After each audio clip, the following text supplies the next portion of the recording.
بسم اللہ الرحمن الرحیم Islamic Research Center. رسول اللہ صلی اللہ علیہ وآلہ وسلم نے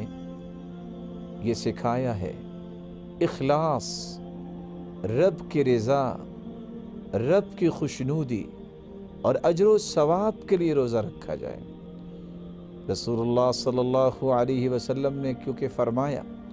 ان اللہ لا يقبل من العمل الا ما كان له خالصا وابتغي به وجهه، اللہ ذوالجلال صرف وہی عمل قبول فرماتے ہیں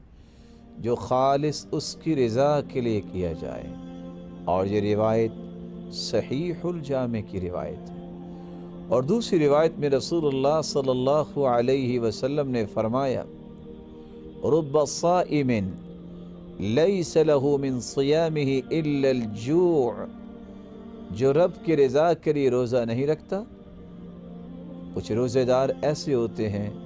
صرف انہیں بھوک ہی ملتی ہے اور کچھ نصیب نہیں ہوتا۔ ورب قائم لیس له من قیامه الا السحر، اور کتنے لوگ قیام اللیل کرتے ہیں، رب کی رضا اگر مقصود نہ ہو، صرف ان کی قسمت میں جاگنا اور بیدار رہنا ہی ہوتا ہے، انہیں کچھ اجر نصیب نہیں ہوتا۔ بلکہ رسول اللہ صلی اللہ علیہ وسلم نے تو یہاں تک فرمایا من اراد ان یصوم فلیتسحر بشیء، جو شخص روزہ رکھنا چاہتا ہے اسے جو چیز بھی میسر ہو وہ اس کے ساتھ سحری کرے۔